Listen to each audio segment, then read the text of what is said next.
So the hand has his hand literally up the ass of the king, making him his puppet, right? Telling him that you a stupid fool, you don't know what you're doing. Let me school you, son, grandson, grandsire, whatever you want to call it. You got a hand up that ass, huh?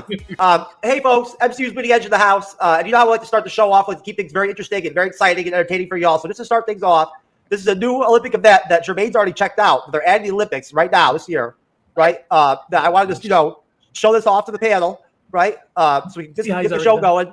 Like, wow. How is this possible? All right. Okay, so I'll go to you, Al. I'm going to start right off with the first question for you. What do you think about this new Olympic event they're going to add to the Olympics this year? What are your thoughts? Did you know about this new event? They don't have a name for it yet, but obviously it's very interesting. I am definitely novice as it pertains to this particular event, but I'm interested in seeing how fast it goes or comes.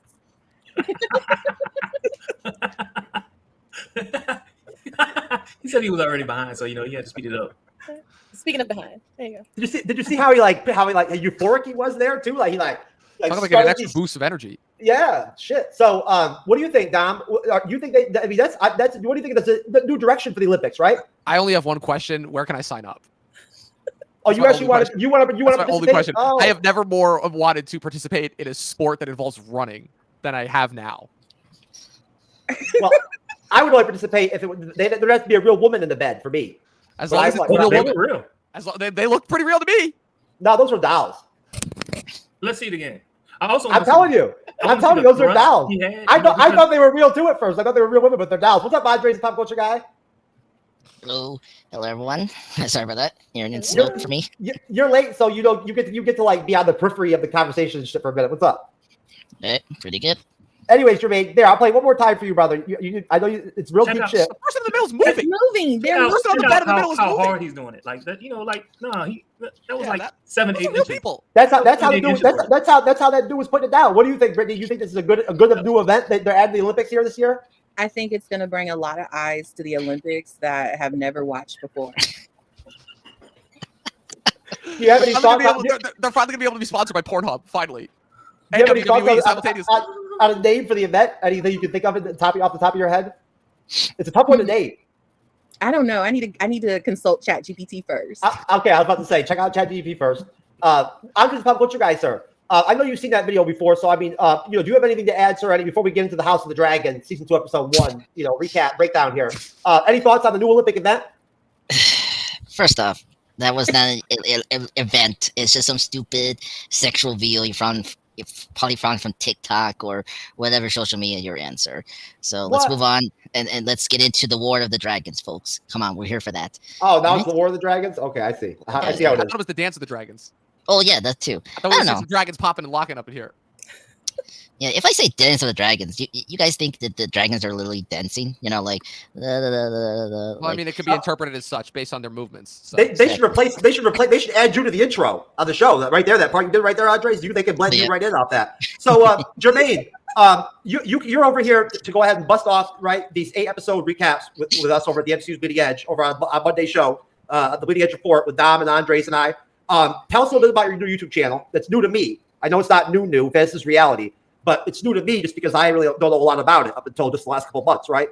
We're really glad to have you, by the way. Thanks for bringing Al and Britt around.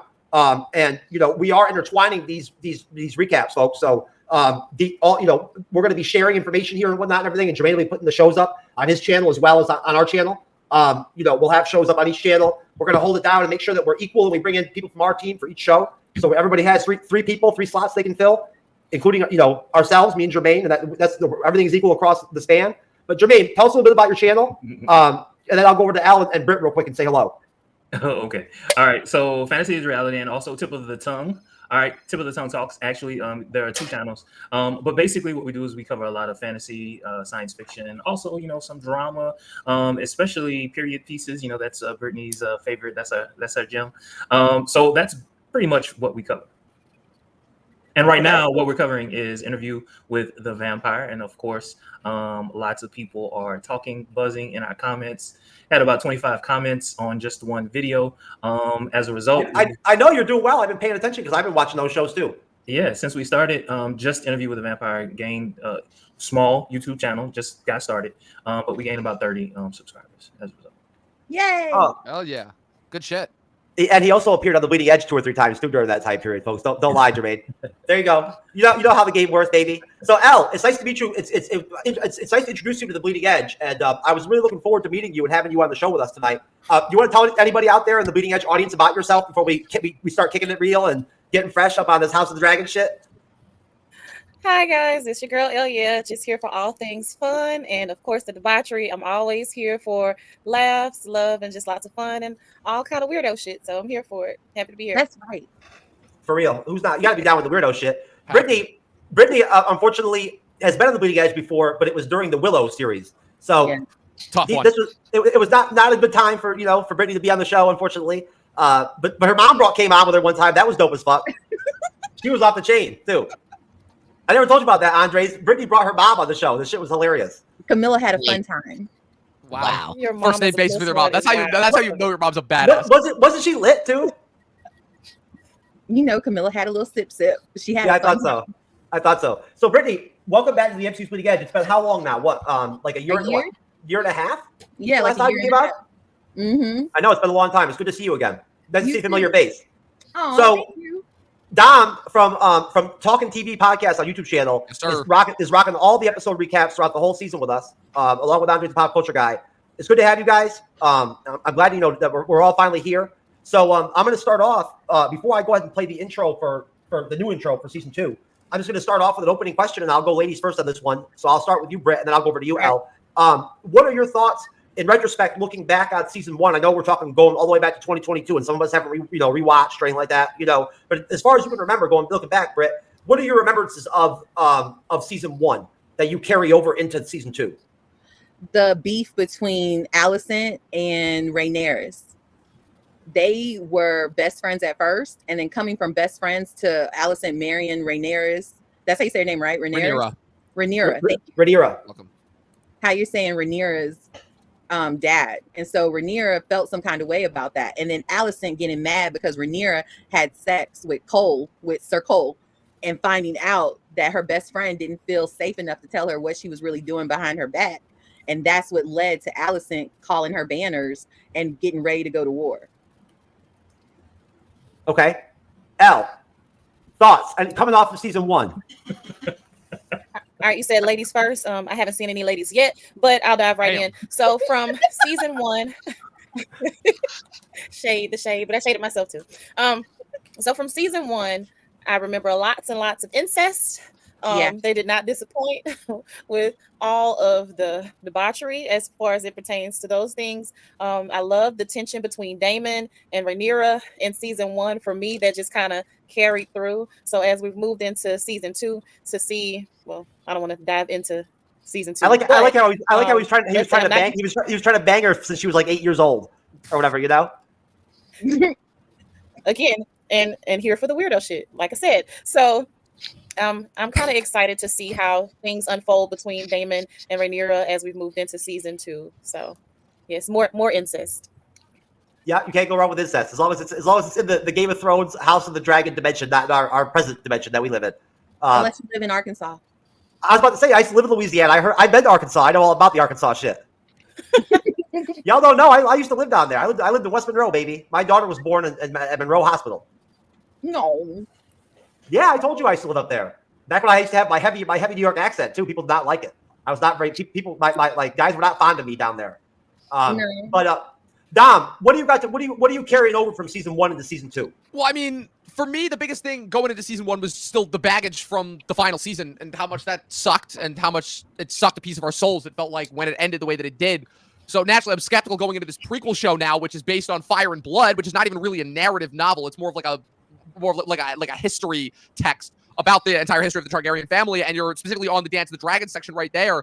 And it lends itself to TV so much better than I thought it was going to, in the sense of where rather than kind of existing against this existential backdrop of this, looming threat of like the White Walkers that's coming, now instead you have it as simultaneously like a more focused, like regular Game of Thrones story, but like the Game of Thrones that we like, while also recontextualizing some of the events that we were already familiar with. So season 1, I thought, did that particularly really well.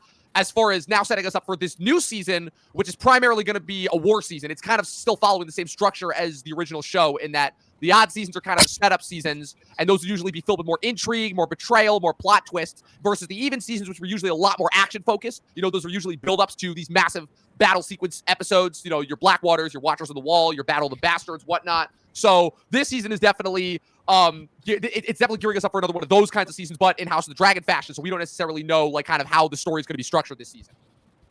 I want to see some penis. We need some penis. You know what I'm saying? We just might, Jeff. We just might. You know what I'm saying? HBO has to drop no penis in a while. There need to be some penis up in this bitch. What do you think, I just pop culture guy? Penis. We could see some penis possibly in the season.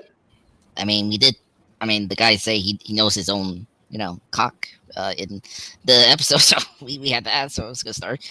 So yeah. By the way, Dom, one time I fucked a chick and I fucked the soul out of her. Wow. I mean, I would hope. I mean, I feel like if you're not doing that, then you're not having sex the right way. It was like an exorcist, bro. Like the soul came right out of her body and shit. That's crazy. Yeah. What did you do? I mean, I was just chilling, getting after it, baby. You know what I'm saying? Handle my business. In the zone. I mean, if the soul comes out, does that signify, that it's over? Okay. We don't know. Eventually, the soul came back down into the body and shit and whatnot. And I just kept on rocking throughout the whole thing. Feel me? Yep. It settled back down. It came back into place, but just because I got them kind of abilities. Talk about soul searching. There you go. Yes. Jermaine, sir, what do you think, sir? What are your thoughts? What do you carry over from season 1 into season 2? What did watching episode 1 of season 2 drag out from you from season 1? So one character that I really, really loved was Rhaenys. Please correct me if I'm mispronouncing her name. Her character was very, very understated in season 1. However, left an imprint because her parts were played well. In the first episode of season 2, we're going to start. I'm hoping that we're going to start to see more of her particular character. I know that she plays a huge part. In the book. You mean the queen who never was? Correct. Yes. Correct. Okay. We're going to talk about it a little bit later, but there are some subtle things that she does. It's all in her looks, right? And so to see her carry over like her storyline from season 1 into season 2, that she is the character that I'm looking forward to. That actress is great. She does a really great job with that character. Andre's a pop culture guy, sir. Same question to you. Yeah. So I'm not a big fan of the Game of Thrones universe. This is my first time getting into this universe, and I thought that one of the great things about the House of the Dragon, yesterday I just finished up all of season 1, and one of the things that was really great was just the family dynamic of the High Towers, and Rhaenyra's family. So, and seeing the conflict between these two desperate families now, wants the grasp of the Iron Throne, and I'm very excited to see that in this season and see the conflict more fold now that Rhaenyra, father of what do I say it, Viserys. Yes, thank you. It's gone. He passed away, and he was the the person that was holding the glue of this conflict. But then now he's gone. So, and honestly, what happened in episode 10, of the first season, that was just like, we're done. We're going into war. So, yeah, I'm very excited to see that, and and see the different character interactions that these characters like Damien, and the princess that never be that character interacting a bit more, because I thought them talking was really interesting because she had a chance to kill the Greens in episode 9, and of course Damien, who is a very rash person, blames her not to kill them right there in the chancellor in the city. So I'm very excited for that part of the show for season 2. So I'm very excited to talk about episode 1 right now. We've got questions and we know you have answers, so make love to our senses in the comments. Drop them down below. Episode 1 of season 2. I'm not going to break down the intro or anything like that and whatnot. We'll save that for another show or something that we could do in some other kind of recorded video or something. That's the different kind of show. But where we start off with is a really, really, really interesting scene, I think, where we start off with seeing a crow sort of flying through the air, right? As we get one of the Starks. I forgot his name. Lord Gregan Stark. Cregan Stark voicing over sort of how the Night's Watch works, right? And what the point is of the wall and all that, right? As sort of a voiceover before it carries over to which one of the sons is it that's over there to visit with him? Viserys. Viserys. Before Viserys and Cregan, speaking basically as Cregan is beseeching him, for troops, for aid, right, in the war, in the upcoming battle, ahead. So great scene. Very, very prolonged. There was a lot of dialogue there, and a lot of interesting stuff went on throughout. I thought during that discussion, we go right off of that into basically Rhaenys Targaryen coming in off of her dragon and having Daemon kind of come right at her and be like, "Hey, we're gonna go team up and we're gonna go basically start the war right now, and go son for son on some shit real quick, And essentially, Rhaenys kind of puts him in check, and it's like, does the queen authorize this? Like, what's going on here? Like, I need rest. My dragon needs rest because she's out there basically patrolling as a part of the blockade, against the Greens, right? So, jumping off that, we get Queen Alicent getting her pussy ate out by Sir Kristen Cole, eating some pussy, getting after it, right? I thought it was a really good, really cool looking scene. And then them putting their clothes back on and her being like, this is the last time and all this shit, as she like undresses him and all this crap. So first question off that, I'll go to you, Jermaine. That's a lot open there on the table for you to work with. What are your thoughts on that intro? Anything specific you want to delve into? A couple things. So first, the relationship between the Stark guy and also Jace. I don't remember his name. But I'm just gonna say the Stark guy. It seems like that. Cregan with a C. Cregan. Let's go with that. So it seems like that's going to be a budding relationship, something that's going to build all throughout the arc of the remainder of the show. And so I really do look forward to that. It seems like it's going to be a relationship based on respect. Also, I did notice that Cregan, his hair was red, and that kind of threw me off for a second because Stark men generally have dark, or I should say black hair. So that kind of threw me off. So I want to see how they explain that and how other Starks, end up with dark hair. Also, I kind of already talked about Rhaenys.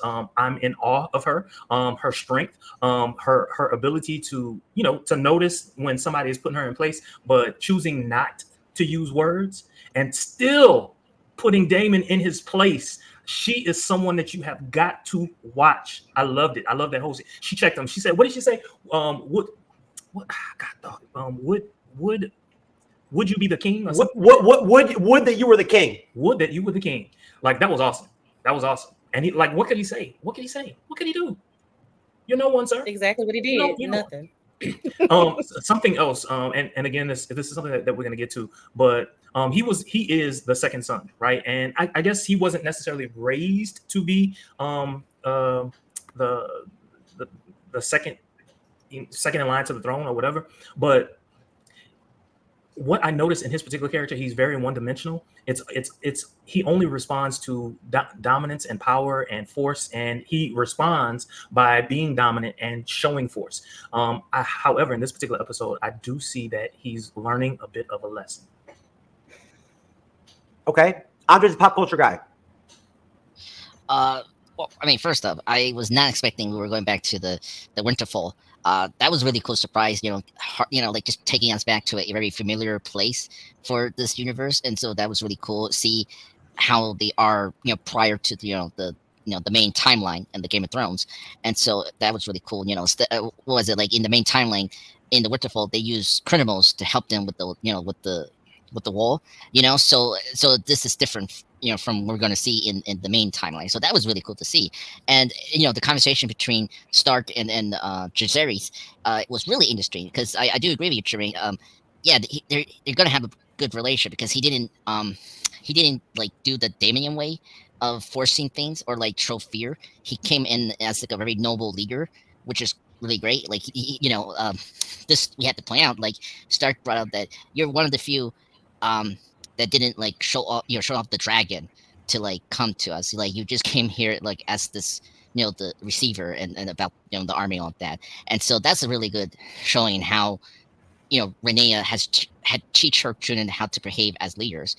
And I think that's something we really see. And I really like that we got more time with the second oldest, or the first oldest, more, because we saw briefly him in the first season, but here it's really great to see him more acting, and he really did a good job with this scene, especially when we got the Raven give him the note, and that was like, oh my god, he's receiving the, his brother got killed.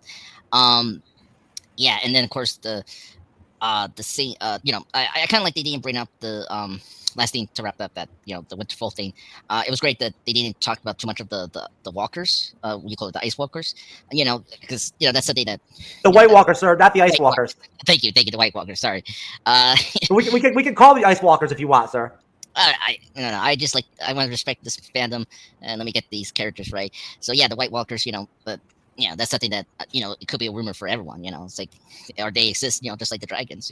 So but yeah, so that was a really great scene to start with this episode, and set us the familiar before we go into the main thing from House of the Dragon, and then the Damien and Rhys's conversation was really great. I mean, because like we're seeing how.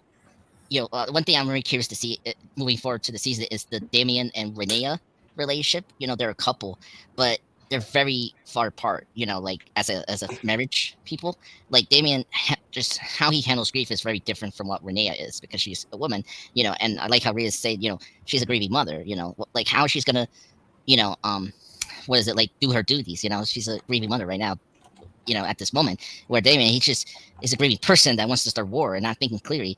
So I really appreciate that conversation, and thankfully, we have someone to control Damien because like Damien is a kind of a very crazy person that's a loose cannon, and thankfully we got one people that can hold him down, before he does anything stupid, And then after that, I'm getting my notes here. Yeah, and we go back to see the what is it what's the endpoint, Jeff? Can you remind me, sir? When Alcon is getting head from Oh yeah, that. By the way, so hypocritical. Like here's the like here's the thing. So hypocritical for Cole.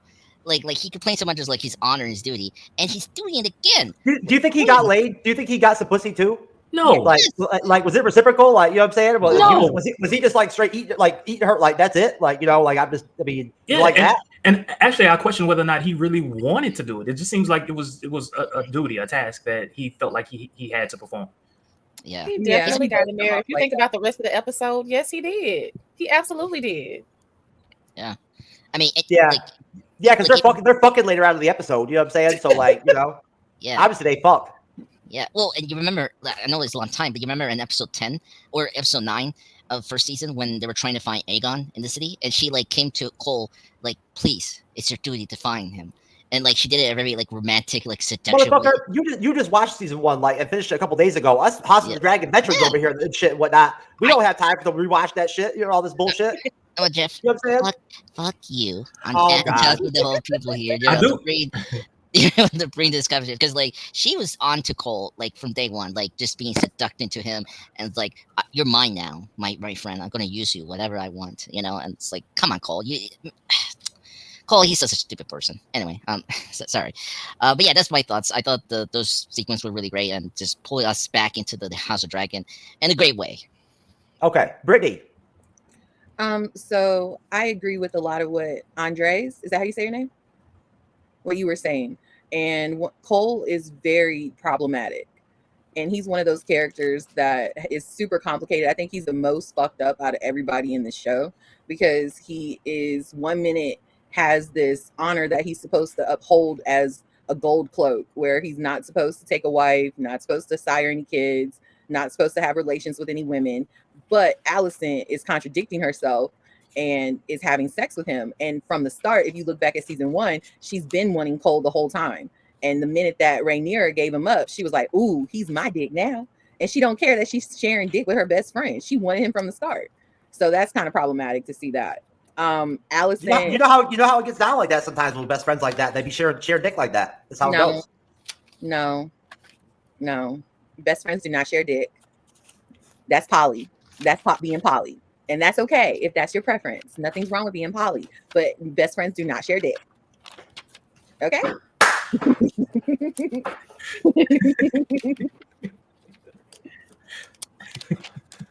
Okay, USA. Jeff, you were quiet. Awkward silence there. But Britt, did you have anything else you wanted to say? No, I'm good. Go ahead. Okay. Elle, your thoughts, my friend. Okay, the opening scene. First of all, I love the historical kind of jump backwards into laying the foundation for the why and how the Starks kind of play into everything. Also love the cinematography of literally hell freezing over in the north. So love to see that. Let's talk about this makeshift elevator, right? So that was pretty interesting to me. The things that probably have absolutely no reference are the things that stick out for me. But anyway, I thought that was really interesting, just kind of watching that. Watching Jace interact with Mr. Stark about basically political matters as he's grieving, right? He's grieving, but hey, he's coming here, as they say, standing on business, trying to move things along to ensure that his brother is avenged. So that stood out for me. We've all been talking about Rhaenys. Love the piston match between her and Daemon. I love a good piston match. So watching those two kind of go head to head is like watching porn with everyone's clothes on, but it's good. It's good. It's just like a penis measuring contest. It's good to see between Rhaenys and Daemon. And to just see her blatantly, basically just defy him. He's like, "Hey, this is a command," and she's like, "Oh, okay." Basically, it just keeps it moving. And so, I'm with Jermaine and also Andres. I would love to see more of Rhaenys and kind of how her story will unfold, because if ever there was a bad bitch, that's it. She's coming in on dragging back. She is not playing games. She is a Valerian. She's here for all things. Hey, I can go to war. I can be a mother. I'm all things. So I love to watch her. So that's where I'm at with it. Dom.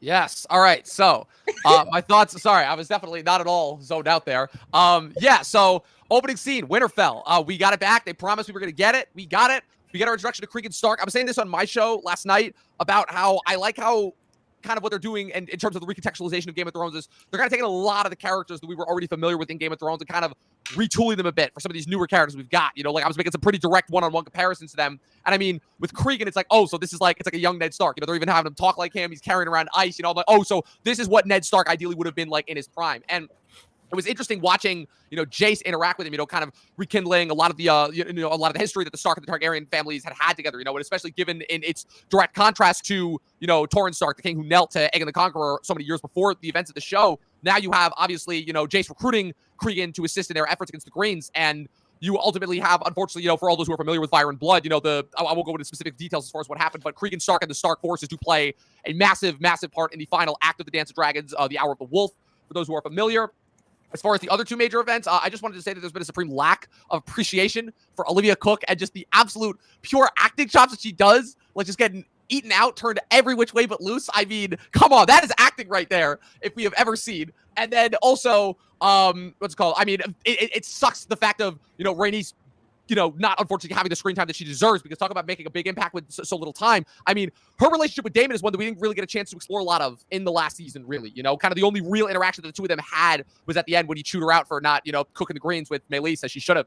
And I do like the little smoke back and forth from him. I think the moments there are weakened a little bit by the fact that Daemon kind of is 100% right. Like, I don't like to give Daemon that much credit when he deserves it, because, you know, he is such a problematic character. But I mean, he kind of is right. Like, she had a golden opportunity, a shot to end everything, and she didn't. And it's kind of one of those, it's kind of a giant flaw in the storytelling when you have a moment that so blatantly could end a story and you kind of have to go the opposite way in order to prolong it, you know? And then you have to be like, oh, human error. And it's like, yeah, but that's not the type of human error. There's human error, and then there's human error for the purpose of continuing the plot. And kind of we've fallen into the latter category here. But still, Eve Best kills it as Rhaenys. She's awesome. And yeah, as far as the Kristen Alicent relationship, didn't necessarily see that coming, but at the same time, like, okay, this makes sense. It's not a surprise, you know. And I don't know why we're pretending that like Kristen Cole has honor. I'm pretty sure that honor went out the window the minute that he was about to seppuku himself in the last season, and then Alicent stopped him. I'm pretty sure that's where his honor went out the window. You know, he's kind of like the reverse Jaime in this instance. So yeah, those are my thoughts on those opening couple scenes. So he would get more honor if we saw him naked or half naked. I'm gonna go with. Would love to see it. I feel like we can make an argument for half naked. I feel like we can do that. Yeah. I need All of full the naked.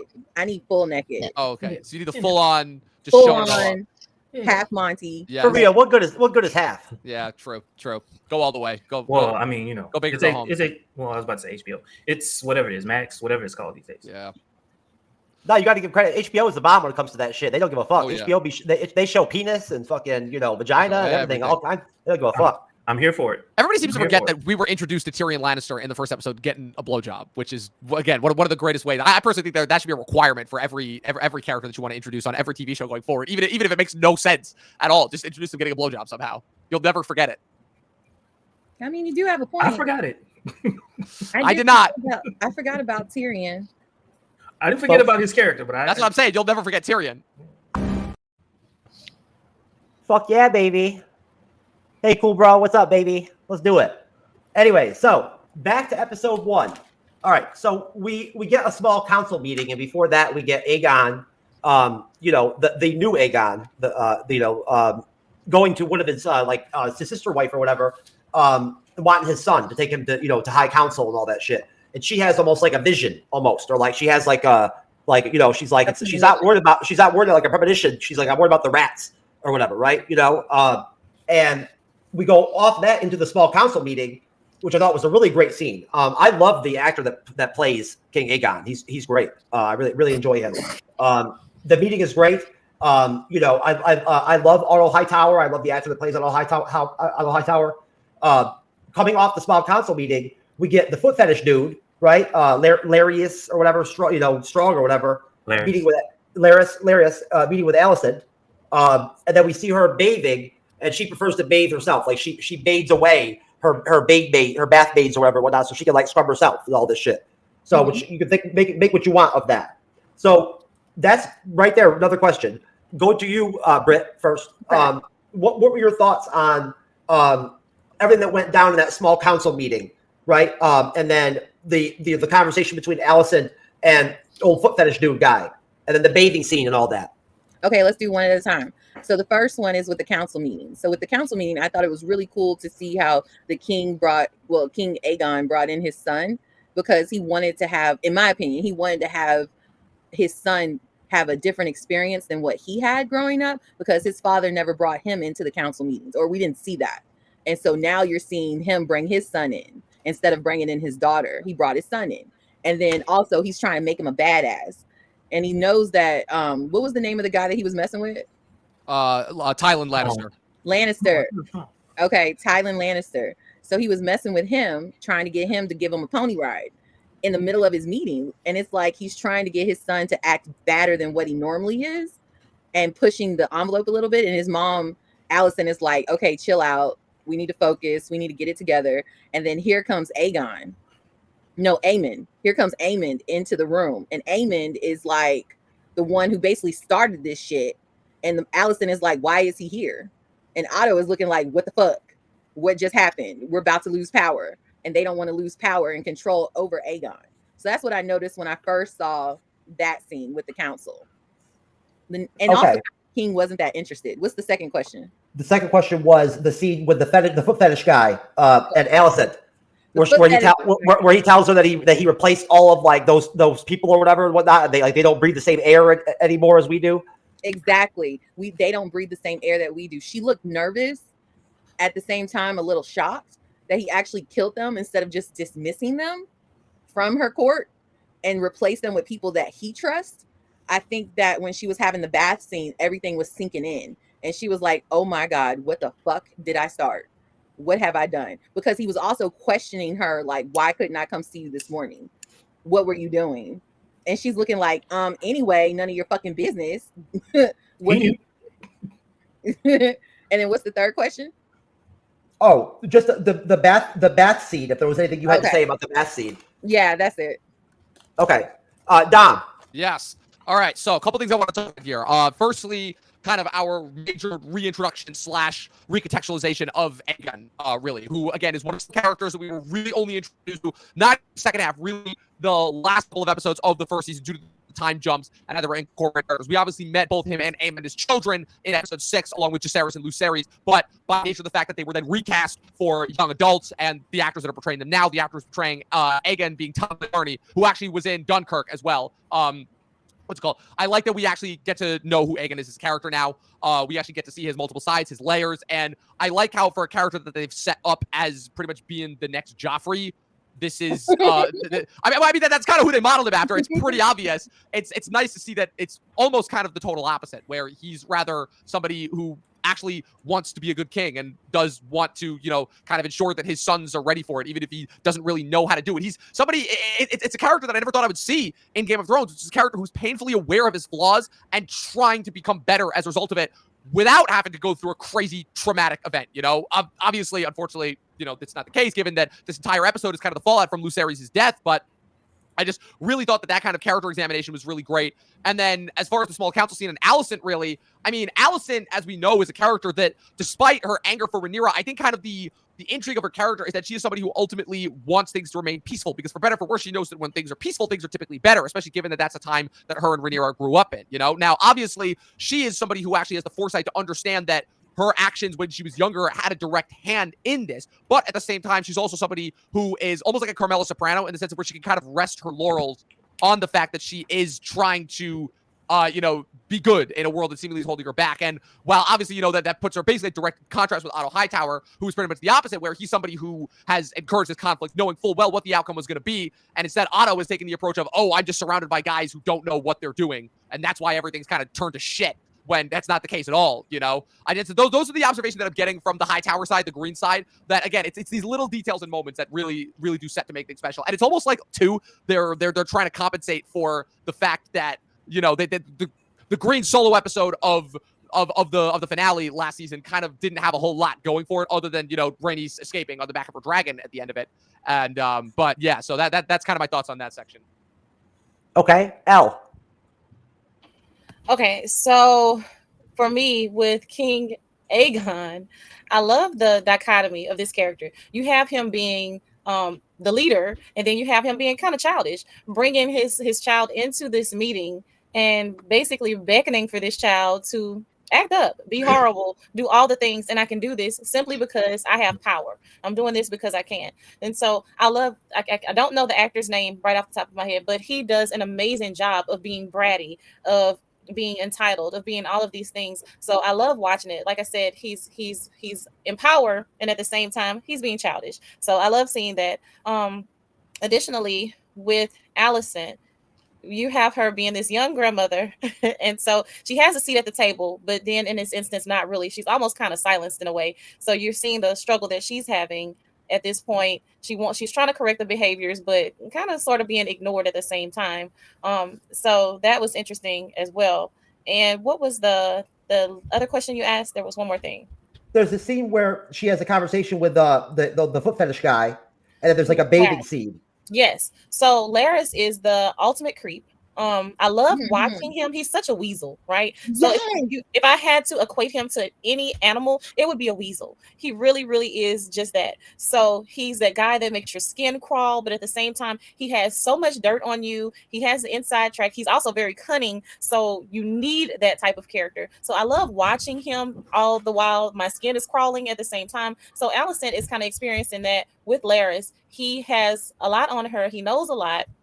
And she's kind of afraid of him in a sense. So he's basically gotten rid of everyone and hired all his people. So when she's in the scene to where she's bathing, it's almost like she has an out-of-body experience. Like, wait a minute, I'm thinking in my head, like, is she thinking that, oh my God, maybe I've been poisoned or something like that? She sends everybody out.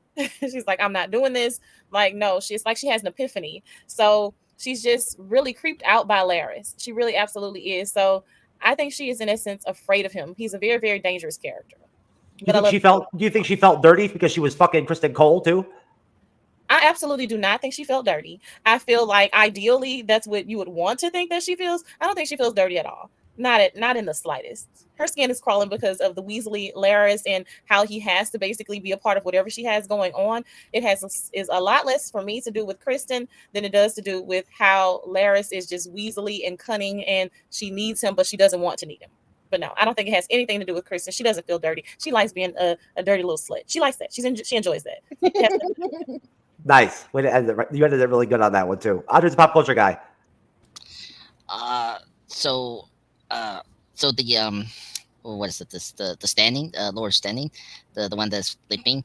I mean, he's basically the version of Littlefinger in the show, and so what he's doing, particularly with Alicent, that's intriguing. I saw this in a couple Game of Thrones YouTube channels that he's building up evidence and blackmail against Alicent whenever this whatever happens to the High Towers or this family, the Green Team, ever they fall. well, guess what? Laura Stenny has a lot of evidence and proof that they did all this, and who order, you know, his father and Renae's lover, to die in the fire in last season, or the stuff, with the white worms, like her quarters being burned. Like he can just point that she's the one that made the orders because she was the queen. So that's what Laura Stenny is trying to do here. And plus, you guys haven't brought this up. We also have to remember that he's also doing his game. See what I did there? Game. Anyway, he's doing his chess right now. Of he's also manipulating Aegon to get rid of Hightower to be his hand. That's another thing that he's also doing, because he saw briefly how he's trying to be. It's he's such an easy puppet, and so he's also doing that. So he's playing both sides. He's not only tricking Alicent, he's also tricking Otto, and so he's doing all this while this is happening. And so that's something that I'm very intrigued what's going to happen. So that's what he's doing, and so he's one of those fascinating characters that was very intriguing from season 1. And then what was the other the other question, Jeff? Because I covered that. There's the bathing scene. Oh yeah, the baby scene. The baby scene is very intriguing. The staff is new, but you have to remember, just like Rhaenyra doesn't like how her as a woman is her body is being used to breed babies and all that. Alicent has that same feeling too. Remember, she was forced into becoming Varys's wife in the first season, and she didn't ask to be the queen and all that. Just Rhaenys becoming the heir. Same thing with Aegon. He didn't, they were forced to be in these roles, and so her being that scene baby is more her just let me handle my own body, instead of just everyone, just doing that. So that is a very intriguing scene. I understand how's Alicent been doing for this so many years, and then the last question, I got those 2 questions done. That was all there was. Yeah, so those scenes are very crucial. It was great to see Lord Stanton coming back. He was great, and he's always funny because he has you think he has a thing with Alicent, but not really. He's just playing Alicent around. He's just blackmailing her. She's setting up blackmailing stuff in the nearest future, if anything happens, with the Green Team. Okay, Andre, it's a pop culture guy. Jermaine. So King Aegon is a little bitch. He is. He asked his. He basically wanted his son to ride another man's back. I'm sorry, but King Aegon is the only little person at that particular table, so his son should have been riding his back. And also sulking at the table. I mean, dude, how you're the king of an empire, and you're sulking at a table? That's not very kingly. You know what I'm saying? That's what I noticed in that particular scene. I loved Alicent. In that particular scene, she was definitely trying to show restraint, and it was very clear on her face how she disliked how her father handled her. And we saw in the next scene how she approached him about it.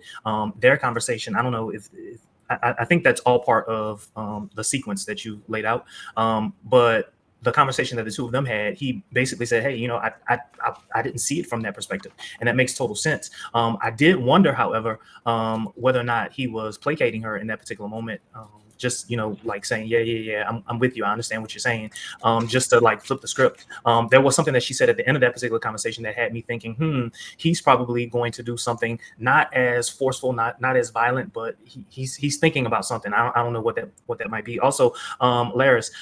So Larys is basically a serial killer before the world knew what a serial killer was. No, I'm serious. However, I love the veiled threat that he gave her. Basically, he was basically saying that being indisposed, she was indisposed. That was to me a threat. That was him saying, hey, look, I know what you were doing. I didn't like it. And this is what happens to people who I don't trust. And right now, you're on that other side of trust. Okay. Yeah. That's what I got. Okay, sir. Most definitely. And we appreciate you. So, as we move off that, and the scene you're talking about where Otto and Alicent talk actually comes after Aegon holds court. That's when that happens. But I know what you're talking about. But so what happens after that is we see Rhaenyra as herself go and confirm her son's death, right?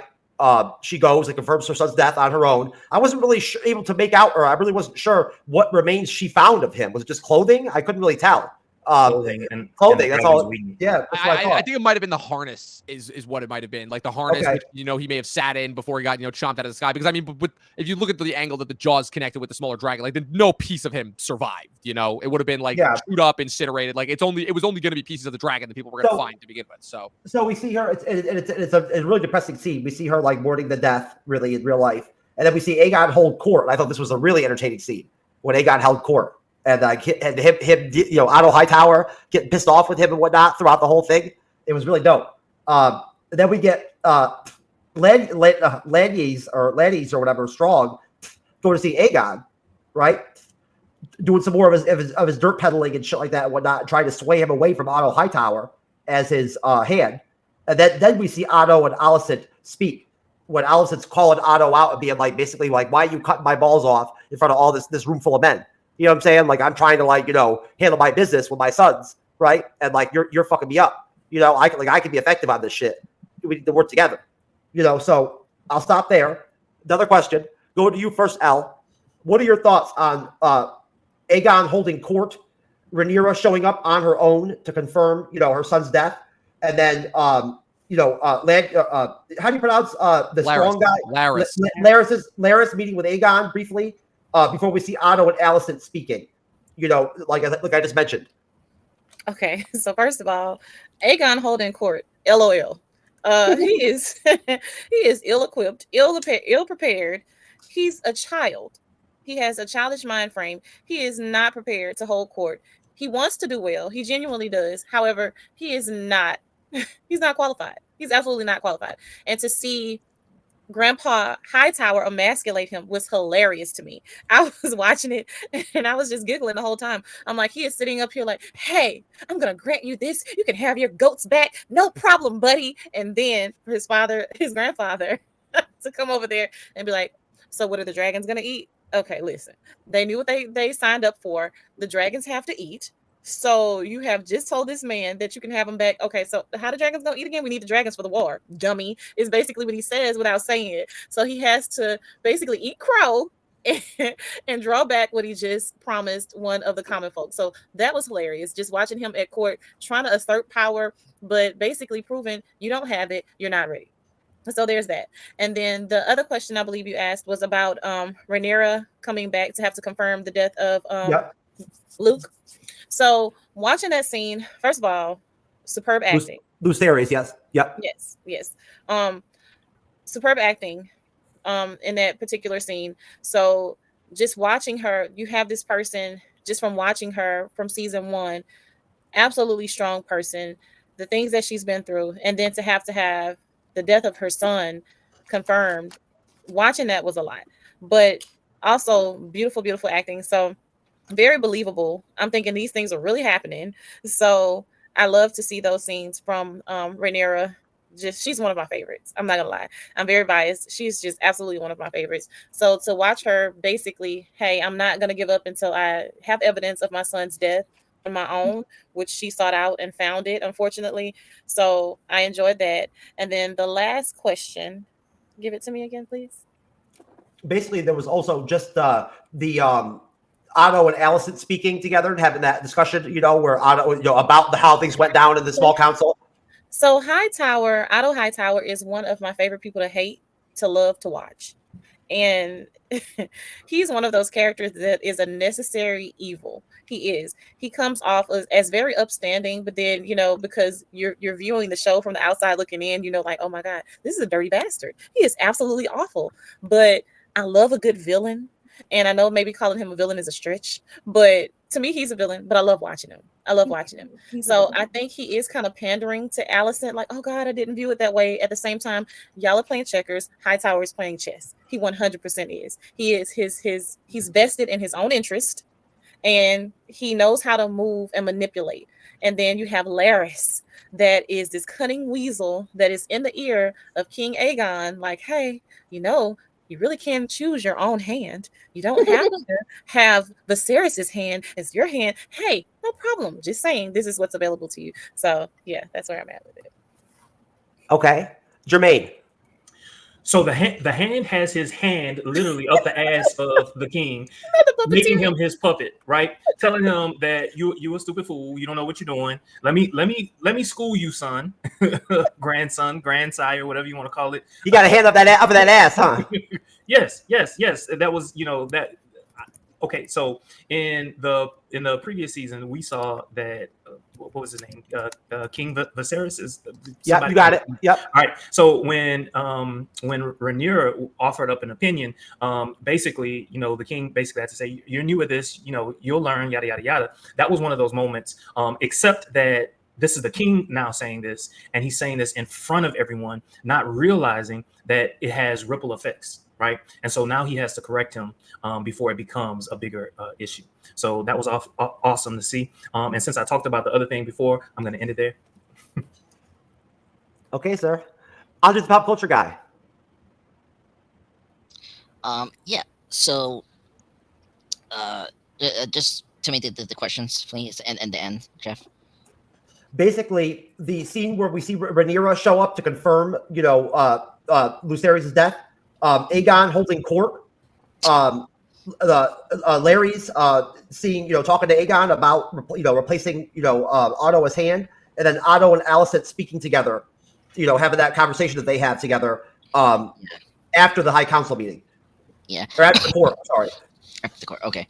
I mean, yeah, Otto, he's a very interesting character. I mean, he's very manipulated. Like the fact that like, he's a very old-fashioned kind of person, and he's definitely like an octopus, having his hands on every plate, And I'm just very intrigued when that is gonna, really fell for him, because like now that Lord Stranding is gonna manipulate, Aragon, to maybe replace Otto as the hand, that's gonna be a very big trouble because you don't know what's going to happen afterwards. And I saw a little bit of the preview for the whole series, and we see that kind of moment that will probably happen because Cole say like, don't talk to your prince like that or king, and so that's going to be in trouble with Otto. Yeah, so I thought that scene, because I already brought up the Lord Stranding talking to Aragon about thinking to replace Otto as the hand. First, we had to. I agree with one of the opponents brought up, Olivia Cook being great, but Emma, the artist, is so fantastic. Like she barely speaks in this episode. Before she does speak, like her facial expression just tells you everything about the grief that Renee is going. It's not only the son. You have to remember, like she lost her father. She lost her, her stillborn, and then now, this, her firstborn is now gone. It's like a big That's right. She just lost that daughter with Damon. Yeah, and so that's like a huge thing to remember, like a huge thing for her, and so it's so sad for her. And the scene with her, her oldest son coming back, oh, that killed me. Like he was acting very mature, you understand that, and then he starts to break down. It's like, oh my god, and then she comes in to hug him. It's such a beautiful scene, fantastic acting. That was one of my favorite scenes of this premiere. Like that, like hook you. It's like, yes, that's Game of Thrones, and yeah, that's further in the episode. Yeah, I know, but I we're all over the place here. Yeah, so but I want to just great scene, love that, and I just want to bring up Emma the artist, like great actress. She like her expression here was really great when she found the remains of her son. That was like just sad. It's just really sad. Yeah, Aegon, that like whole what was it, like Aegon taking like he held court and everything and whatnot. Yeah. Yeah, it was a funny scene. It's just very, because unlike like this is something that's very crucial. Like it's funny to see like him bring his kid to the court, all that's funny. But you have to remember, he did not got the proper treatment or like preparation to be a king like Renea was prepared to be the queen. Like she understood her responsibilities in that, and like if you see like how she is, with the grief and all, like she's portraying to be like she's a queen. She's doing her duties as a leader. Where you look at Aegon, he did not have that proper training from his father, because his father was trying to train Renea about all that, and plus the prophecy about the White Walkers and all that. So that's one thing that unfortunately Aegon didn't get that, and so that's why he's so incompetent in that scene, which is hilarious. I mean, and that's why you see how Otto it's just controlling him as a puppet. So overall, great sequence. I really enjoyed it. They moved a lot of the like very emotional scenes with the Black Queen, and then you got really funny scenes with with the court thing, but then also like very intriguing things that is not going to be important, but it's going to be important later on, like Otto maybe being replaced as a hand, So that's all I have to say. Dom. All right, so next couple sequences. Lara Strong, aka the Varys stand-in.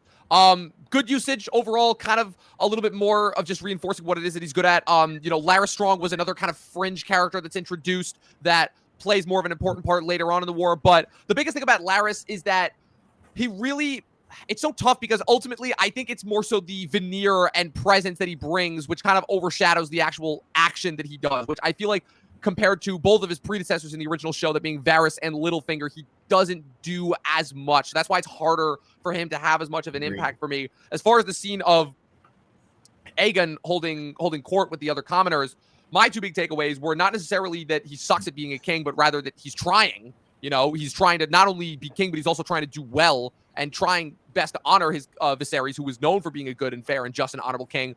And rather, Otto is more so once again showing his hatred and disdain for the king, and the fact that he kind of hates the fact that he kind of threw his lot all behind the idea of it having to be a male heir. Rhaenyra cannot sit the throne because the realm will never accept a female leader. And now he's like this, sad, pathetic excuse for whatever is now the person who I ultimately have to back by nature of the fact that he has a penis. Okay, awesome.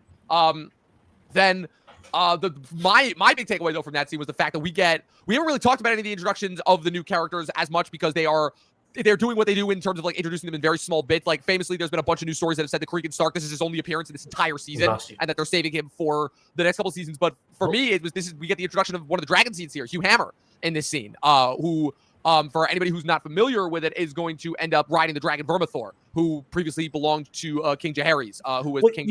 Honestly, Dom, I skipped the Corlys Valerian scene too.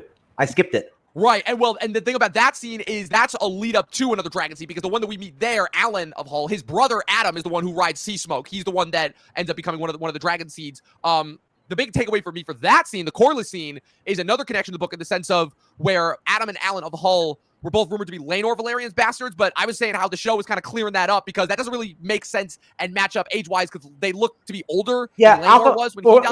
When we do another round of questions, guys, I'll bring that back up and everyone will get a chance to talk about the sea snake scene. But go ahead, Dom, keep going. Well, I guess just the whole thing that the show is seemingly confirming is it's confirming something that was kind of only rumored in the books, but it's pretty much obvious to be true, is that both Adam and Alan are bastard sons of Corlys, which is why they are able to ride dragons. Because if you guys remember, Laenor was Sea Smoke's previous rider, Laenor Corlys, and Rhaenys his son. So obviously, even though he's half Targaryen, half Valerian, because the Valerians originate from Old Valyria, they've also got that's whatever it is in their blood that caused them to be able to bond with the dragon. So that kind of continues with Alan and Adam. And as far as those two playing very, very big and crucial parts in the war going forward, obviously once Adam claims Sea Smoke going forward.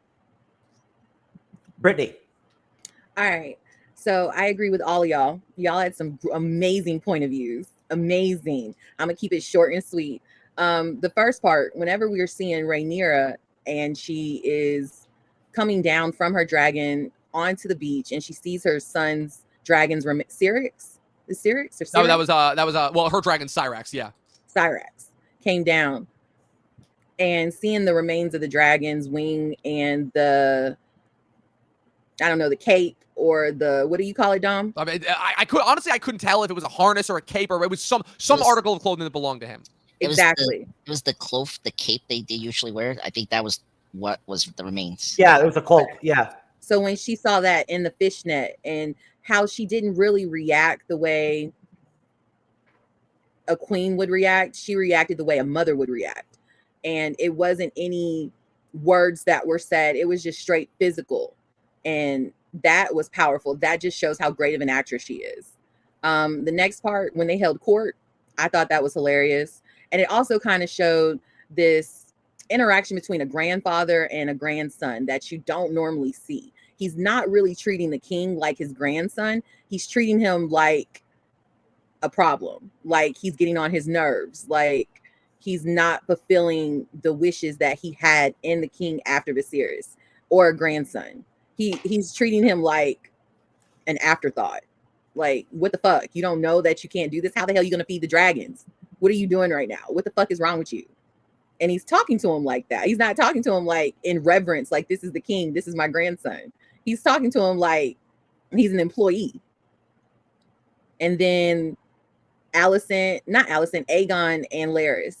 Aegon and Larys was a very interesting interaction, and how Larys was trying to manipulate him and also play puppet master and mind tricks with him and try to get him to understand, like, hey, let me just put this bug in your ear. You don't have to have your grandfather as your hand. You can have somebody else as your hand, and that somebody else should be me. He didn't say it, but he inferred it. That's it. Excellent, Brittany. Okay. I'm hungry. So, shit. Hungry? Am I fucking you up over here eating on my end? Am I giving you the Yes. munchies? We need snacks. Honestly, I'm not gonna lie. Sponsorship? I'm glad you said that because I was saying that exact same thing. I could use a snack break right now. Can we get sponsorship? It never occurred to me that that like if by snacking on my end, it would actually make my guests want to like also eat. I don't know about all that. I smoked 2 joints before this, and we need snack breaks. Yeah, we'll work on that. Well, next time we renegotiate our contract, your guesting contract with the Bleeding Edge, Brittany, we'll talk about it. Okay. So all right. Moving forward to the episode, right? We get the really deep and powerful, Black Council scene with Rhaenyra, where they brief her on where things are at with, like, her campaign, and all she says is, "I want Aemon to take Targaryen." Right? That's it, straight up. Basically, off that, caught on a ship, right? Off of King's Landing, or not, or off of Dragonstone, is Daemon's, former whore, right, and spy master, Mysaria, right? So they catch her ass. Daemon confronts her, right? And basically, you guys know what went on in that whole conversation. And it ends up being that Daemon wants to make a deal with her. Eventually, that's what he ends up doing, was working on a deal with her.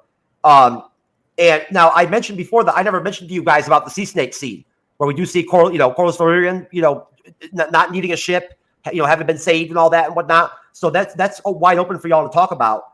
But basically, Rhaenyra, has the scene with her son where he comes in to talk to her, but like weeps with her instead.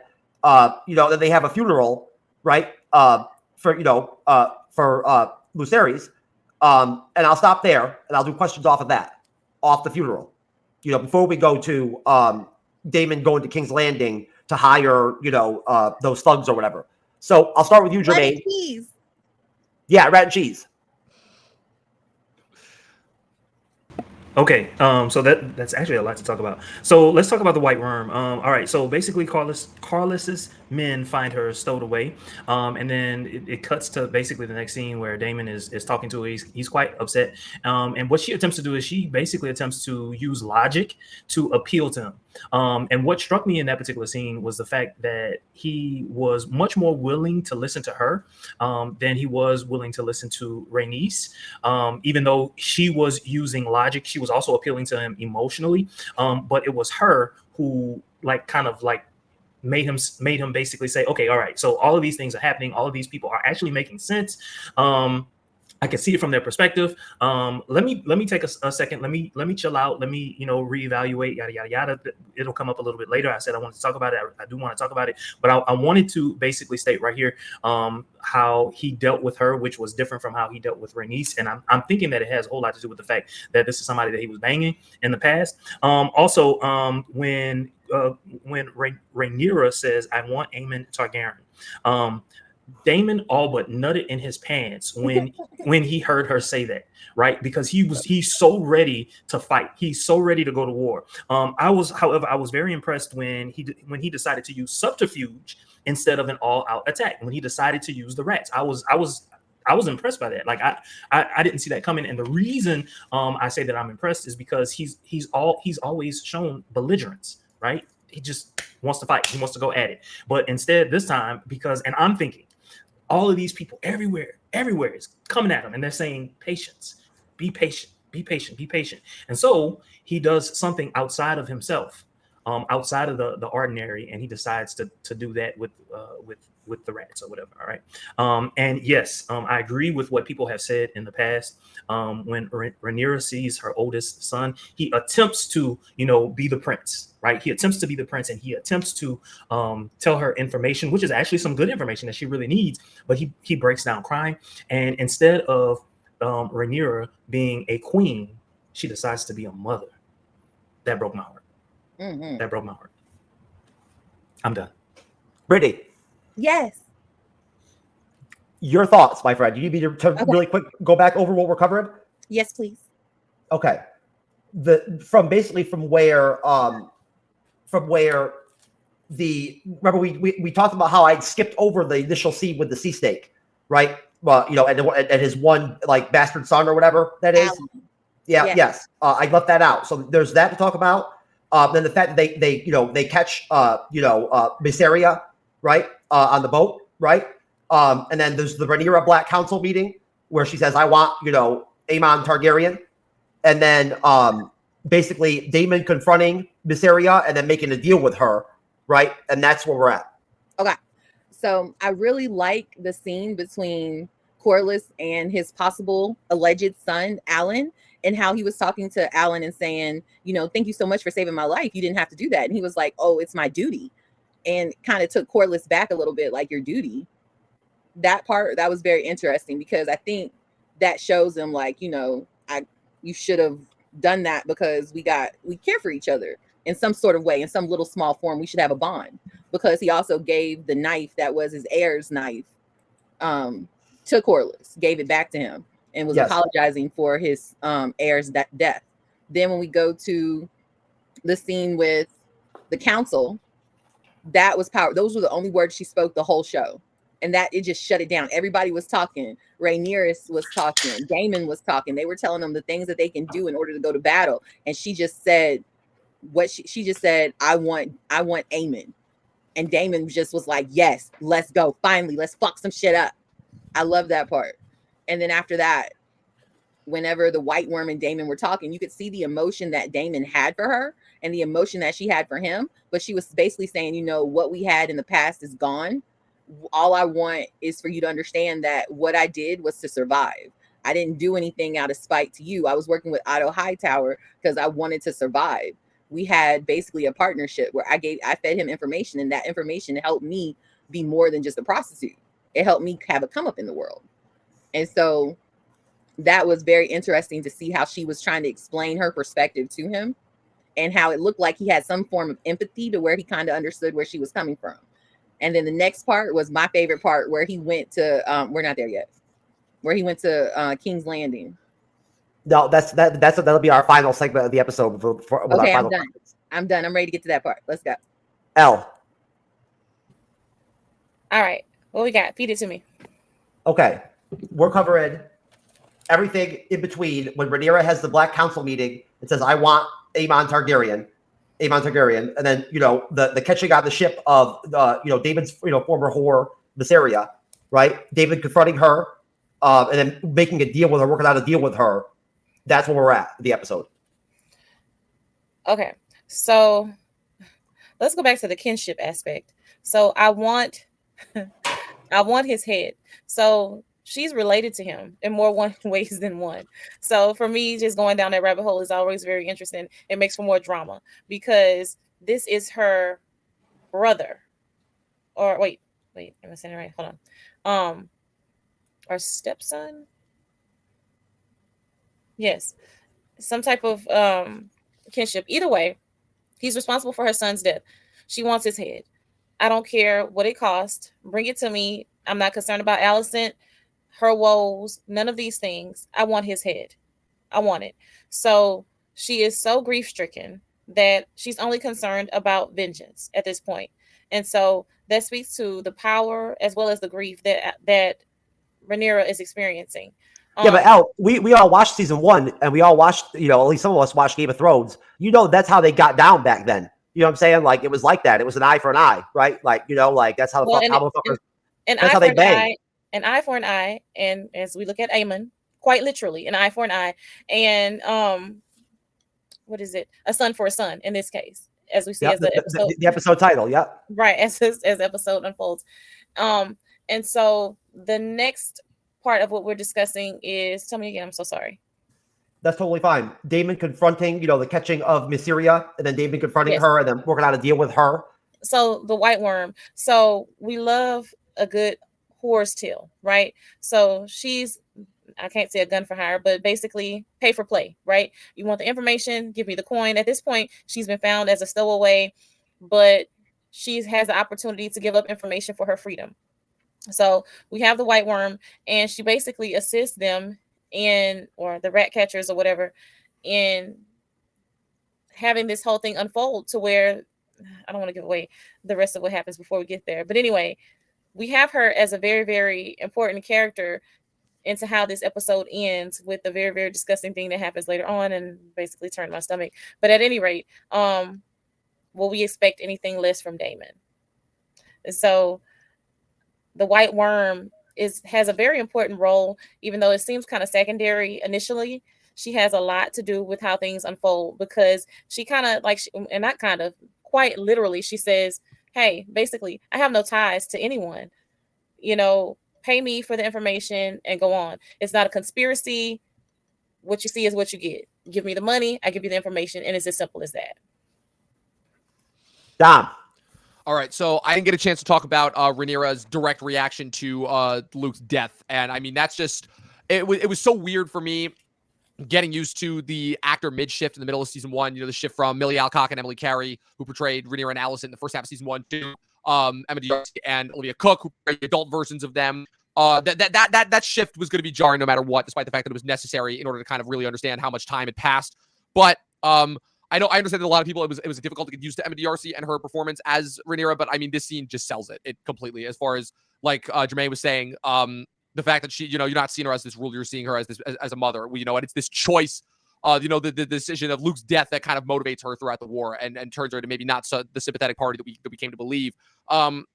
But as far as how that leads into the decision for her only command to be that she wants Aemon's head, I mean, that makes sense. But that's another kind of recontextualization of how it was portrayed in the novel. Because what's so interesting about the translation from Fire and Blood, the text, to the screen, that makes it different than the adaptation is, it's not quite a direct adaptation, because since Fire and Blood is merely an overview of events, you don't necessarily get the first person character perspectives that really, define a lot of the events that it is that we're watching. And that kind of is what the show provides us. So certain things that may not have necessarily been true because they were not known by any one of the two narrators that we have in the books, that is now kind of confirmed in this. And what's so interesting is where in the book, the only thing we know about the fallout from Luke's death as far as what leads to the events of Blood and Cheese is Daemon somehow finds out at the same time when all the ravens go out, sends a message to Rhaenyra, because he's already at Harrenhal by this point, and says, basically, don't worry, Luke's death will be avenged, a son for a son. And so we don't know what the fallout of that is going to be until, we hear about it later on. In this version, it's completely different, where now it's a mistaken order from Rhaenyra, where a mistake from her that Daemon interprets one way and is a pretty direct command that leads into his command with Mysaria, then turns into a case of just, the assassins they hire being kind of idiots, and not necessarily killing the person that they were supposed to. So I think that's kind of really interesting there. Daemon and Mysaria. I mean, Mysaria is more of a plot device character than an actual character. Kind of, again, if I'm drawing on inspirations from previous Game of Thrones characters, she reminds me a lot of Shay, with elements of Melisandre in there, mixed in as far as the, a little bit of the hired gun, a little bit of Littlefinger in there as well.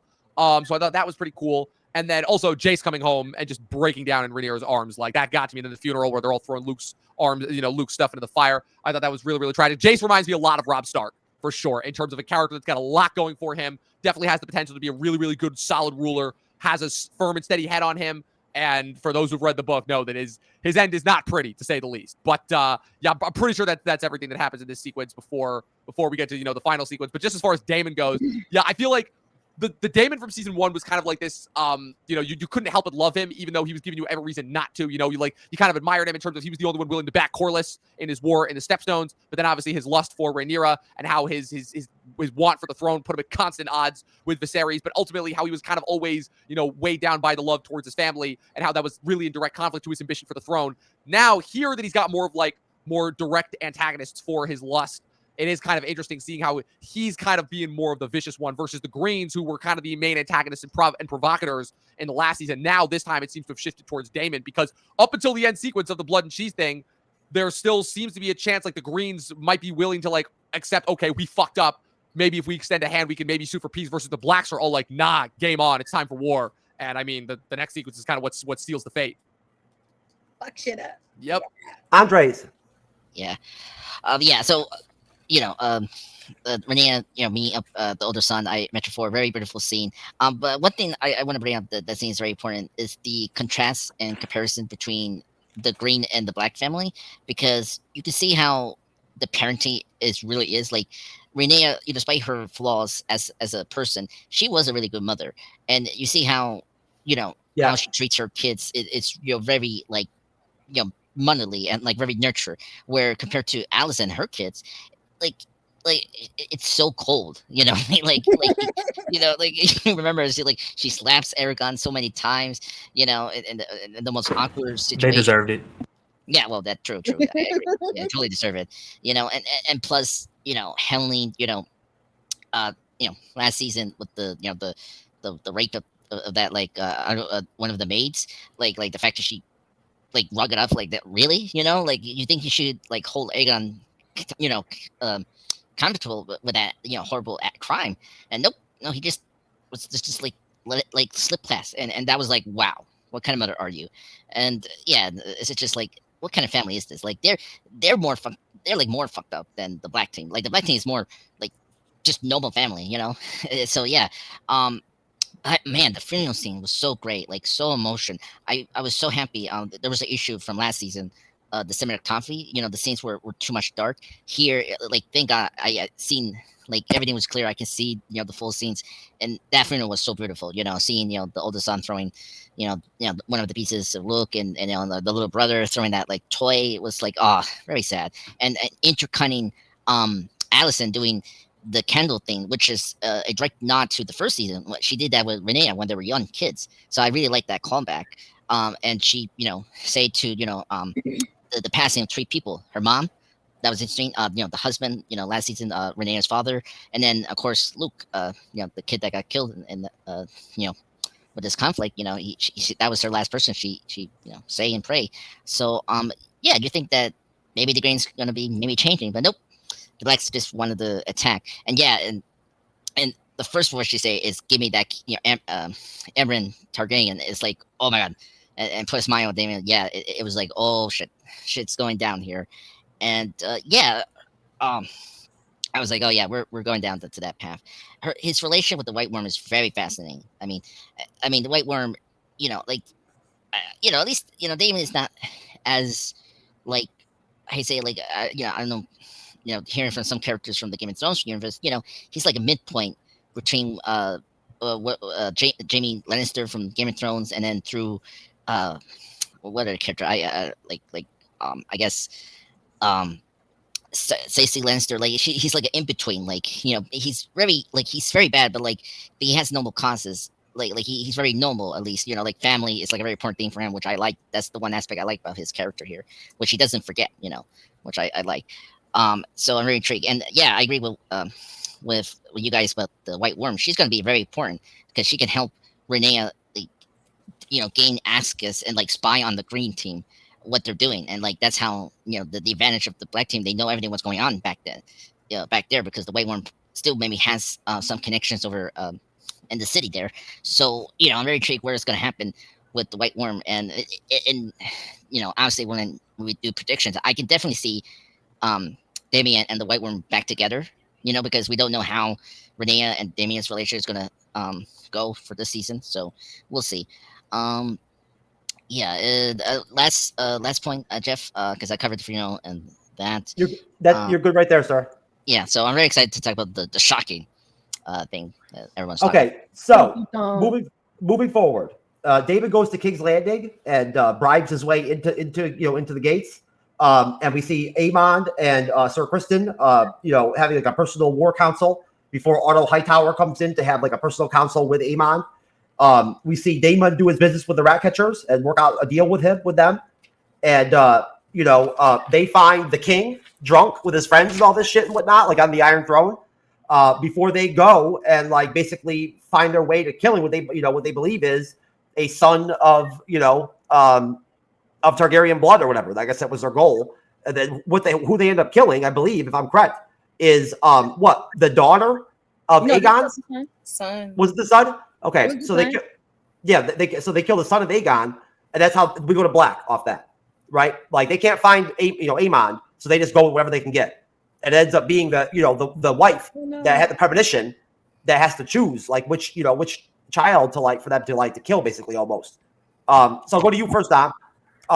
Your thoughts, sir, on the wrap up and the ending of the episode. Yes, the very famous sequence that, again, people who had read Fire and Blood and knew that, okay, if season 1 is going to end with Aemon killing Luke, then you know that the next major event has to be Blood and Cheese, which is one of the most infamous and, once again, could only have come from the mind of George R.R. Martin, given just how absolutely sickening it is. The murder of I don't even know how old he is, 5 years old, 6-year-old Jaehaerys Targaryen II, Aegon and Helena's eldest son. The fact that the original plan in the book was that Daemon automatically carry this out. Why they didn't go for Aemon, I don't know, especially since that seems to be, primarily the aim, and especially for those who know how Aemon does eventually meet his end in the book. It's I give them credit for not actually showing it in visceral, gory detail. Game of Thrones is kind of known for when it does its shocking deaths to, not actually show the death on screen. I think the only time we really saw that even was, actually, no, not even at the Red Wedding, because even when Robb gets stabbed by Roose Bolton, it cuts away to Catelyn as he's getting stabbed. Or, you just get the reaction shot of his face. But yeah, the fact that Helena is forced to make a Sophie's Choice decision right here in terms of picking which one of the kids is getting killed. Another change too is in the book she chooses for the daughter to get killed. And then they surprise him by killing the son, But in here, it's like they're adamant. They're like, no, it has to be the kid. And also, since, it's the male, okay, that means he's the next one that's in line for the throne. So that just makes it even extra fucked up on top of it. But yeah, it's a messed up sequence. It's the next stage in the war. It basically is another further step in terms of there's no coming back from this. And yeah, in order to quote Stringer Bell, we at war. We at war. And then to further quote that, to quote Slim Charles, he's like, fact is, we went to war. And now it don't matter who did what to who. Fact is, we're at war. If it's a lie, we fight on that lie, but we gotta fight. Because once you're at war, you're in it. Okay. Andrew's a pop culture guy. Yeah, I was just totally shocked about the ending. I was not expecting that for a premiere, but wow, great way to do that. First up, was it Rat and Cheese or Blood and Cheese? Those two, very interesting characters. I thought they were very funny. They at least did their job, which is great. To answer because was it Cheese, the person that was that knew about the secret entrance in the castle. He say if we did not find the prince, Aemon, there was a look that Daemon say, and it's cut, and it's pretty much assumed that they say if you're not gonna find the prince, then kill one of the children. That's the indication that's why they go. We don't know, because they cut out on Daemon, yeah. It's very ambiguous, but there's a lot of evidence that's what they discuss. So that makes a lot of sense. So they go into the castle, and then that whole scene was so terrifying. The suspense was very great. It felt like a horror movie basically, and this House of the Dragon episode. And just the actress that plays the daughter, Alicent's daughter, she was great. I actually liked her from the brief moment we saw in season 1, and then here, I thought she was really great in the scene. Her eyes and just the way she spoke, to those men was, just very terrifying. And she didn't have a choice. She has to choose, the son, unfortunately. And I appreciate that they didn't show too much of it. They could have done that. I see movies that done that. If you saw, John Carpenter's assault to 13 Precinct or whatever, they kill a kid there. So seeing a kid is not like a big surprise, but if you went that far, I was like, oh wow, that's very brutal. But I appreciate that they didn't do the very Game of Thrones thing, as you're bringing up, because they usually done that, as I heard, the Red Wedding and all that. So I loved the ending. It was so great, and plus, you thought these two were done. No, Cole and Alicent were just they were gonna hook up anyway. They were having sex. It was funny that the daughter. That's true. They were fucking when the daughter came in. It was so funny. I was like, wow. It's just it is they didn't even worry about it to be revealed and all that. So so I'm very intrigued what's gonna happen in episode 2, if they're gonna even address that. But fantastic premiere. I love it. It was really great. I'm so excited to just get into season 2. It's here now. Jermaine. All right, so there are a couple of things that I didn't talk about earlier. So I did want to say this. Allison praying for everyone. It really showed me that she is not without compassion, and she, as a character, her character is going to be very redeemable, and we're going to see a little bit more of her. It's been about 2 years since I read the book, this particular book that we're referencing. So there are a lot of details that I've obviously forgotten. But Otto speaking to Aemon to me was masterful. It was masterful. Basically, what he did was he appealed to his common sense. He's like, "Hey, dude, you're doing all this other stuff, but you know your brother is without reason." What did that tell Aemon? Choose duty over passion. I loved it. I loved it. I loved it. I loved it. The whole rat scene. I kind of said it before. Like, to me, from the perspective of Damon, it was a masterful move. It was a masterful. It would have been a masterful move. It really would have been a masterful move if he hadn't connected with some really stupid people. He specifically said a one-eyed man. A one-eyed man, and you choose some kids? Like, what kind of sense does this make? This makes absolutely no sense. Why would anybody want to kill a kid? Like, it doesn't make sense. Like, who, where, when? I'm just saying, like, that's it. That's all I got to say. Okay. Brittany. Okay, I'm back, y'all. So basically, like Jermaine was saying, Allison praying for everybody showed how much empathy and compassion that she does have on one side. She's still an evil, conniving bitch, but it does show how she has a good side to her.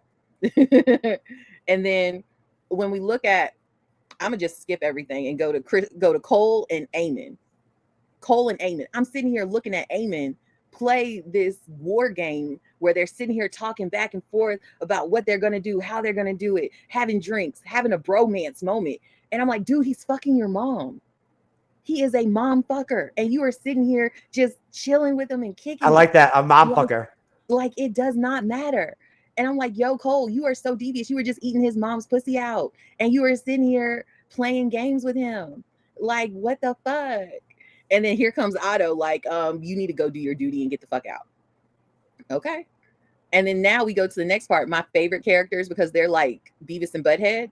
I don't know, that might be too old for you, too old for your audience, but Beavis and Butthead back in the day were no, they're millennials. Okay.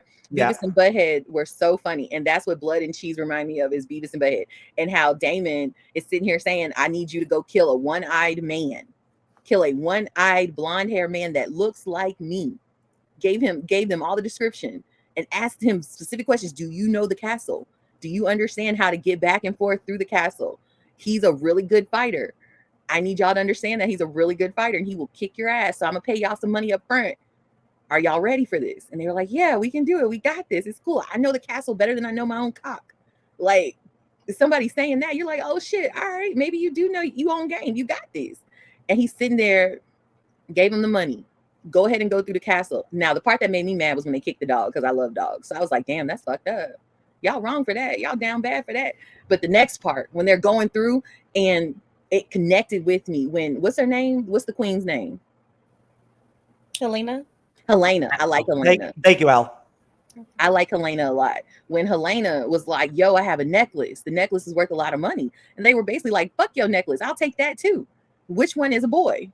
We're coming to kill him. That part, that was sad. Like, that was really sad, because that's when I was like, yo, they're killing somebody tonight. I don't know which one it is. And I thought it was going to be like true Game of Thrones fashion, where it was going to be blood and gore and crass, and they show you everything. I am so happy they did not show that, because that would have traumatized me. Blood and Cheese were like the epitome of fuck them kids. I can't see that. That was too much. But other than that, I thought it was really cool how they gave the last 10 minutes of the scene to 2 new characters. Okay. Al. Okay, so Blood and Cheese. So kinship and money. So we have these 2 guns for hire, if you will. And they are the most crass, most incompetent bunch that you have ever seen. And so to see them basically storm the castle looking for this heir or a son for a son to murder was absolutely just wild to me. So watching those 2 go in and approach this mother and basically have her point out which one of her children is going to be murdered was absolutely difficult to watch, but at the same time you couldn't help but watch. And so for me, I feel like Helena, she's a little bit of a cuckoo bird, right? So she's the weirdo of the family. She's a seer, if you will. She's all these things. And so everybody thinks she's a little bit crazy. So to see her basically say, hey, this is a value around my neck, take this, instead of taking my children. She hasn't been more human for me in this show than she was in that moment. Hey, I have something that I can offer you. Don't take my child or my children. That was a lot for me to watch. I was like, wow, okay. So she does this, and then that's still not enough. So to watch that unfold and ultimately have your child decapitated in front of you, only to go to your mother-in-law and have her back being blown out in the middle of you having the most atrocious thing happen to you that you'll ever experience. Oh my goodness. Like, so that was a lot for me, but at the same time, it just made for great TV. It was disgusting and vile, but you can't help but watch it. So I appreciated that. It's like, okay, you want to look away, but at the same time, it's like you don't want to miss a moment of it because it was so much drama unfolding simultaneously. You have, okay, your mother-in-law, has her indiscretions. You're seeing all of this. Your child is being murdered. So it's just so many layers of things that are happening at one time. And so, like, just literally shout out to the writers of the show and just being able to watch it. Of course, there's nothing like print to paper, but being able to watch it was amazing. So definitely enjoyed this last scene, although it also turned my stomach, especially with blood and cheese. Like, hey, they're trying to get their money, not deeper than that. Well, in the case of the other guy, not being a fan of Hightower, of course, most people, if you've experienced Hightower, probably aren't huge fans of him anyway. But yeah, so just literally watching all of these things in the last couple of scenes unfold, pretty much brought everything full circle to true Game of Thrones fashion, drama, gore, vengeance, all of the things. In essence, one of my favorite words, debauchery. So, All right, so let's rate the episode. 1 out of 10. I'll go to you first, Jermaine. Give me your rating. Answer 7. Why? Only because in this particular episode tonight, we've talked about the Red Wedding. And to me, that's my all-time favorite episode in life, ever watching TV whatsoever. And so to me, that was a 10. And so if that's the summit, then this particular episode will be a 7. Yep. Okay. Brittany? I'm gonna give it a 7.5, close to 8. Why? I like how Jermaine does that because I like I like how we see all the characters and we have some new characters introduced that actually have some storylines behind it. And it wasn't just fluff. It was some real basis behind it. It's building a foundation and it wasn't fucking boring like Willow. It was really good and it's action packed. Hey, why you gotta hate on Willow, motherfucker? It was action packed from the start all the way to the end. It was something that everybody could appreciate. It was highs, it was lows, it was mids, it was ongoing the whole time. It was a constant ride. That's right. That's like many of my sexual partners have said the same thing about me. Andre the Pop Culture Guy, sir, your rating. 9 out of 10. I thought it was fantastic. Yeah. I thought this trailer was great. Really, you Andres rates everything at 9 out of 10. No, motherfucker, shut up. Shut up. Anyway, he thinks he knows me because I throw 9 out of 10. It's rare for me to throw a 9 out of 10. You just throw a lot of 9 out of 10, motherfucker. What do you want me to say? Anyway, so I agree with Brittany. This was not a filler episode. That was something I really appreciate. We got in. It's like we addressed, the aftermath of, last season, which was really great, and we had proper action and stakes for now moving forward. That was really great. So 9 out of 10. It did its job, which is good, and that's something we don't get. Accolade, you fell. So your rating. I'm gonna give it a strong 8 out of 10. It was pleasure, it was pain. You saw what I did there. It was pleasure, it was pain. So I'm gonna give it 8 out of 10. It didn't bore me, which is very easy to do. If you know, you know. So yes, definitely 8 out of 10, especially on the back of season 1, which was so I'm a back too. I'm a back. They're back. Stop, Jeff. Stop. I love you. Also keep going. Yes, so strong 8 out of 10 for me. Did not disappoint. On the back of season 1, I fell in love with this show. Even if you didn't watch Game of Thrones, if you watched House of the Dragon, just face value what it was. Amazing show, to break out from Game of Thrones. So 8 out of 10 for me. Pleasure, pain, cinematography, great acting, all of the things. I am a huge fan of villains, so wasn't quite enough Damon for me, much like I feel with Interview with a Vampire with Lestat. So a little bit more Damon, would have appreciated that, but strong 8 out of 10. Beautiful, beautiful episode to break back into not Game of Thrones, House of the Dragon. There you go. And I'm gonna rock that 8 out of 10 too myself. And I ain't rocking no 8 downstairs, but I'm rocking 6 and change, baby. And it's good. You feel me? It is good. All right, ladies, just to be clear. Yes, I am as always single, true knowledge over here, and I got that good D, baby. You know what I'm saying? Just like House of the Dragon episode 1. 8 out of 10. Just like L. I'm feeling it. Pleasure and pain, baby.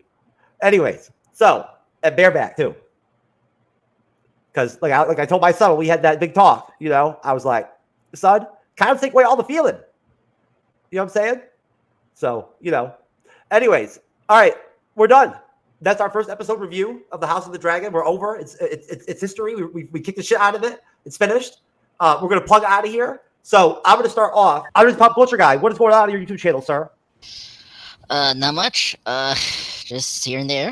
Hello, everyone. Thank you, El, Brittany, for coming. It was a pleasure to meet you. It was a fun panel here. I'm so excited to review season 2 here. Just briefly getting back to my channel. Just posted a comic read of Super Secret Crisis War, a big crossover of your favorite 90s Cartoon Network shows or mid 2000s that we all watch. Next Sunday, the 23rd, me, Jeff, and Cyber are going to view Pulp Fiction for his 30th anniversary. So look out for that for Sunday for 9 ish Easter time. So and yeah, that's it. I've been on every single one of those motherfuckers. Jesus Christ. Yes, since the Chucky reviews. Yeah, it's crazy. So yeah, that's where I'm at. And tomorrow I'm gonna post hopefully my restricted / review of X-Men Days of Future Past, and then we'll go from there for this week. All right, most definitely. So we'll wrap up. We'll get out of here. All right, folks. Have a good night. We love you. Peace. Galaxy. Yeah. Someone at the door, John, now I'm here to stay. Tell me who the fuck gonna face the music, more brick laying, less screen time. Been cutting back on the daily usage. Long road for the road dogs, for the wind miles on the soapbox. Got BKTs on this bitch, so everybody getting rolled on, yeah.